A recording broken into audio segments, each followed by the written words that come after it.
بسم اللہ الرحمن الرحیم۔ السلام علیکم ورحمۃ اللہ وبرکاتہ۔ عابد راجہ چینل کی طرف سے آج میں اپنے دوستوں کو ایک ایسی دعا بتاؤں گا جو اذان اور اقامت کے درمیان آپ پڑھا کریں، انشاءاللہ آپ کی دعا ضرور قبول ہوگی۔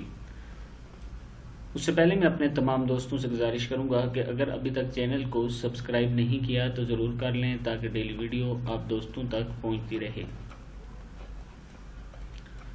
حضرت انس بن مالک رضی اللہ تعالیٰ عنہ سے روایت ہے کہ رسول اللہ صلی اللہ علیہ وسلم نے فرمایا، اذان اور اقامت کے درمیان کی جانے والی دعا رد نہیں کی جاتی۔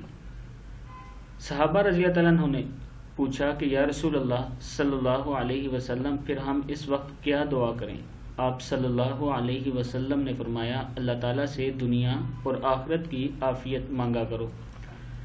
یہ وہ دعا ہے جو رسول اللہ صلی اللہ علیہ وسلم نے صحابہ کرام کو بتائی۔ بسم اللہ الرحمن الرحیم۔ اللہم انی اسألک العافیت فی الدنیا والآخرہ۔ کیا ہے؟ اللہم انی اسألک العافیت فی الدنیا والآخرہ۔ اے اللہ، میں تجھ سے دنیا اور آخرت کی عافیت کا سوال کرتا ہوں۔ تو آپ دوست بھی اذان اور اقامت کے درمیان یہ دعا ضرور پڑھا کریں، کیونکہ سنت ہے یہ دعا پڑھنا۔ میں اپنے تمام دوستوں سے گزارش کروں گا کہ اس ویڈیو کو آپ نے ضرور آگے شیئر کرنا ہے تاکہ دوسرے لوگوں تک بھی پہنچ سکے۔ السلام علیکم ورحمۃ اللہ وبرکاتہ۔